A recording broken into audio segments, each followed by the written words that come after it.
Orison is here in the PTU, and let's just say this is interesting and it might change quite a few of the recommendations I've been making. It is brutal on performance, so let's just get straight into the benchmarks. First up, we're on the roof of the hotel. We've got the cloud effects in full force and the blossom falling from the tree. Very nice. What we'll see in this graph is the results from 1080p and 4040p. They're effectively the same. And then when you jump the settings up to very high for the cloud effects, you see a big performance drop percentage wise for the 1440p result. And if you then look at the GPU load limit that we've got up here, you'll see why. On the very high cloud settings for 1440p, the 3080 is completely maxed out, and that isn't something we've ever seen really before in Star Citizen. And it's, yeah, at 1440p it's completely at its max, and to hit 32 average maxing out at 3080 is obviously not really what you'd expect from a 3080. In most games it will absolutely smash past 100 frames at 1440p, but this is very unoptimized. They look great, the clouds, but they are very heavy on performance. So I wouldn't necessarily recommend turning on very high. I just leave it on high, and it doesn't seem to make much difference going any lower. No change for me. Let's move on to my minimum spec PC, which you've got to feel sorry for, because it's about to have a whole world of pain. Here we are then, the minimum spec PC, 1066GB with the i5-8400, and as you'll see, performance is bad, and it's very bad when you've got very high cloud settings on. Not recommended at all to do that, and really 15 FPS for just the normal settings isn't good or playable at all. It's a real grind to get around. If you've got a GPU in this sort of range, let me know what sort of frames you're getting. I'd love to know, for anybody 1070, 2060, anywhere around that mark, how this is performing, because Orison is brutal, and the cloud effects, beautiful as they are, really hurt GPUs like this one. Here's a run through Orison, starting in the hab, going down to the hotel lobby, and then wandering across. I'll chop the video up a bit so you can see where I've gone. And you'll see the results here, 3080, 30 FPS, and the 1066GB is at 12.8. And that is really quite hard to move around and just maneuver. The footage you're seeing is from the 3080, 30 FPS. Obviously, lots of console games are just standard at 30 FPS. It's just about playable, in my opinion. It's not pleasant, I don't think, but it's playable. But yes, 12.8 is obviously not playable in any way. Let's move on to the next one. Here is the fountain with the whale and the water effects. Very nice to look at, but for some reason it's absolutely brutal, it seems, on the CPU. In both systems, the 3080 5900X and the 1060 with the i5-8400, both of them here are CPU bound, not GPU bound.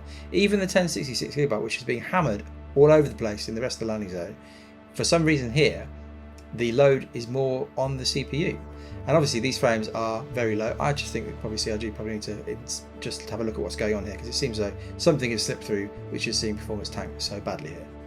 Next up, the entrance to the Stratus shopping centre, shopping mall, depending on where you're from, I guess.